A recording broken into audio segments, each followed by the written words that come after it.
Do I wear the hat for the whole video or? Macca's guides.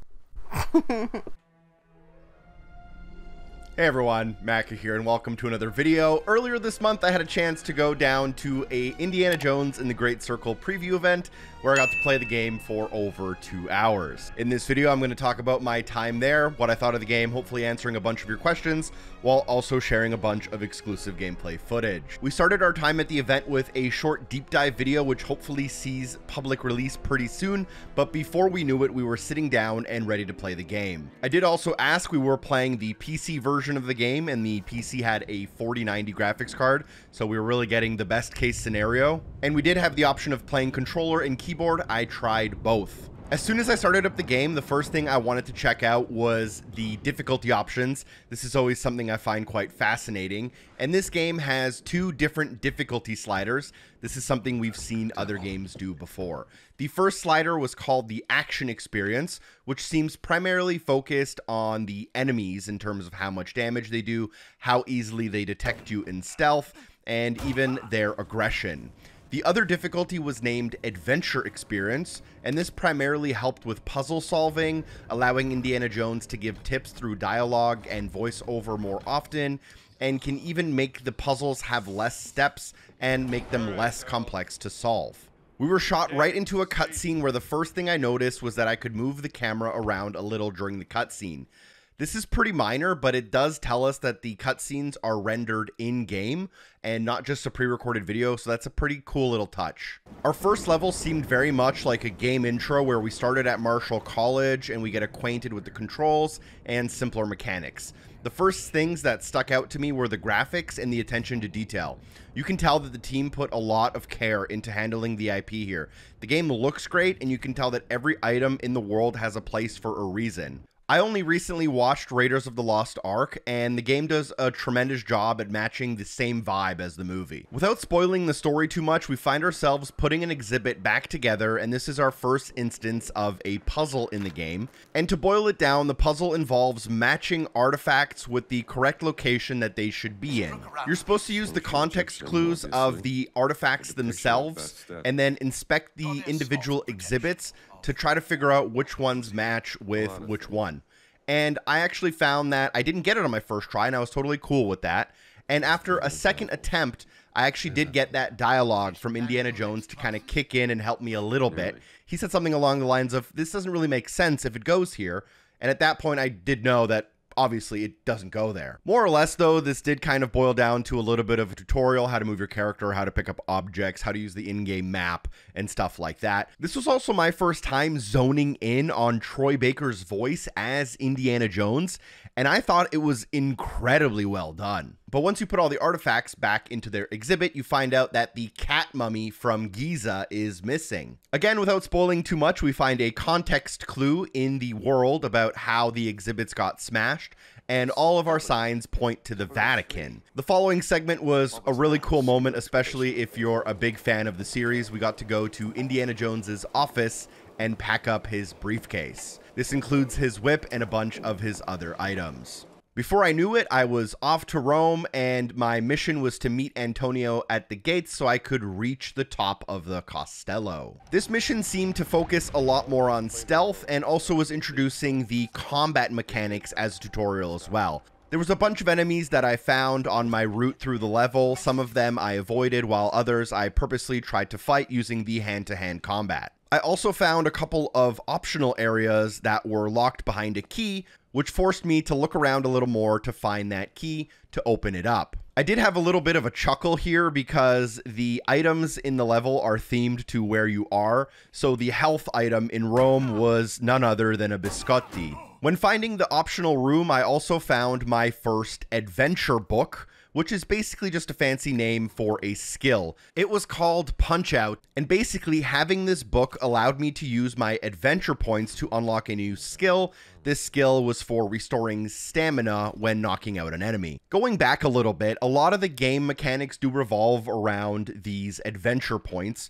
and during the presentation, Machine Games said that this is more of an adventure game than it is an action game, and those were some words that really stuck to me. So when I was exploring the world, I was really focusing on how I was getting these adventure points. There are more mechanics later, but earlier on, I was just finding items, collectibles, reading signs on the wall, trying to figure out puzzles, looking for clues, and I was naturally building up these adventure points, which then I could spend on these skills that were unlocked through these books that are optional pickups in the world. This mechanic is also going to be pretty crucial to balancing the game. I found a skill called Brawler, which just let me do more damage in hand-to-hand combat, which is obviously super OP, but it was very expensive to buy, so you'd probably have to spend a decent chunk of your time in the game getting enough points to get it. Another thing I learned about pretty quickly was melee weapon durability. I found that if I picked up a weapon I really liked, it was usually busted after 1 or 2 enemies. So you're not going to find like the best item in the game to just beat up all of your baddies with.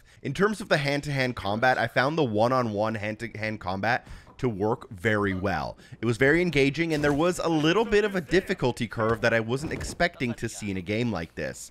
However, I did find it a little bit more difficult to get my footing when there were 2 or more enemies attacking me at the same time. At events like these, we're thrown into the game so quickly that I don't know if this was more of a get good issue or if my brain was just looking for more kind of HUD elements to let me know where attacks were coming from. But either way, I found a challenge here when usually in these types of games, I just imagine you're button mashing. This could be done on purpose though, in order to kind of guide the player into basing more of their decisions off of stealth, because I found that when I was being stealthy, I was sneaking around, I was finding different paths to go to my objective. That's when I was the most successful and probably having the most fun. And that's what I spent most of my time in this mission doing, sneaking around, looking for alternate paths, discovering little tidbits and information on cards to get more adventure points. And for that reason, I felt like I was having a very unique experience that no one else was having. And yes, I did get to complete this mission. I did get to the top of the Costello. I did get to experience a cinematic afterwards. But then we were fast forwarded many hours further into the game where we had our first chance at seeing Giza. So being much further into the game, we now have access to a lot of new mechanics we didn't have prior. We have a camera that you can take out to take photos of things with. That's going to unlock you adventure points. It's going to allow you to add those photos to your journal to kind of keep track of your missions. And it's going to allow you to complete certain missions you weren't able to prior. I also noticed that we had access to our revolver. And the save that they had set up for us obviously had a bunch of new skills unlocked. Now, the previous mission we played, which was Rome, was much more of a linear, straight-style, classic campaign mission, whereas Giza was more of an open-world hub, where there was a main quest line, but also a ton of side quests and other things to do, like find vendors and little tombs and the enemy base and all of this kind of quote-unquote emergent gameplay. Sorry, I'm going to take off this hat as it's getting a little bit hot, but I even found some in-world collectibles that you could kind of get, and then if you got them all, you would trade them into a vendor to get a reward. I wasn't able to finish it, so I don't know what that reward is, but a cool thing that I learned is that you don't have to really like stress out about it, because you can go back to these open world areas to complete the side missions you didn't get on the first time around, to look for extra little secrets you couldn't find. So you don't have to have that kind of like awful feeling of guilt for moving on when you haven't done everything. Either way, when I did make my way into the town, I was able to find a side mission through a wanted poster, and I was able to use my camera to track the footprints in the sand. Now, a lot of the areas I was trying to explore were way too dark, and I was getting hints through voiceover lines that basically I needed a way to light up the area. So I went back to some of the vendors in the kind of friendly hub area, and I was able to buy a lighter for some of the currency that I had acquired earlier in the game. Buying that lighter did feel like a key moment because it kind of unlocked a lot of the map for me and allowed me to do my main mission, which was to find the Idol of Ra. And the first step was to collect 4 of these kind of slates for my friend Nawal in the game, who's going to then help me kind of bust into an enemy base. The lighter was able to help me burn down debris to find hidden entrances. I was able to scare away scorpions using a torch, and I was able to just see in the dark in incredibly dark areas. The little tombs I visited also had me smashing down doors, jumping over gaps, and squeezing through tight spaces. Every part of this main mission was almost a side quest in of itself, and each of the areas I visited did have like a unique twist or a unique mechanic specific to that section of the mission. At some point, I also found a disguise, and it didn't actually work how I expected it to. Instead of just allowing me to fully blend in, it just allowed me to have more time before I was spotted. This allowed me to sneak into an enemy base and find a locked chest. I then explored for some clues on how to unlock that chest, found the number pad, and then entered the code when I figured it out. This rewarded me with a bunch of extra money, but it did feel a little bit more like action stealth than the regular kind. Another thing I really dread about open world games is when they don't have like a decent fast travel system, but luckily I was able to find the one in this game. You basically just interact with street signs that you find in the open world, and then those street signs can take you to kind of the main landmark locations around the open world area. Very happy that I'm not going to have to trek across the whole map if I forget something or misunderstand a side objective. Now, I spent about an hour and a half in Giza, and a fair portion of my time was based on this main mission. I was trying to complete it to see kind of how it ended. I felt like I was on the crux of a large set piece moment.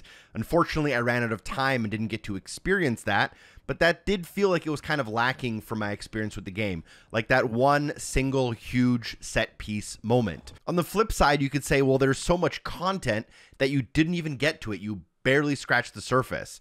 So that's going to be something we kind of discover as we play the full game. And this last part is unfortunate, but you know I can't lie to you. I did experience a game-breaking bug right at the end of my time with the game that basically would force close my game anytime I crouched. Now, you do have to keep in mind, I am playing this game months before it's out, and usually the builds at these events are already months outdated. So I did have a quick chat with some of the people who work there, and they're confident that the last few months will really polish up the game and hopefully prevent stuff like this from happening to other people. So now it's kind of time to talk about my impressions of the game, even though I've been sharing them throughout the video. I'm very excited to see all 7 locations in the game. The attention to detail is so great, and the way they're linking all of these areas and the vibe of the game to the movies makes me super excited to like become a Indiana Jones fan. I think there's also been a lot of discussion about like the switching from first person to third person mechanic, and I think when you watch it on video it does look a little bit weird, but when you're sitting there with the controller in your hand and the game on the screen, the first to third person switching feels like super natural and super normal. I think people had an expectation that this game was going to maybe be like other games they've played, like Uncharted, like Shadow of the Tomb Raider.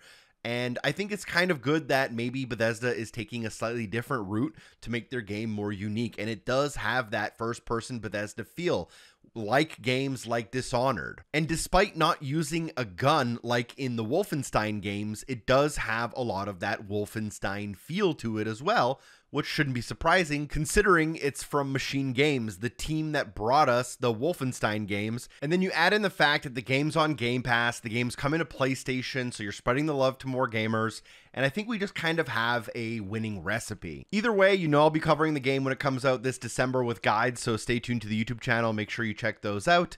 Special thanks to everyone on Patreon for supporting the show, and hopefully I see you next time. Don't forget to drop a like. Peace.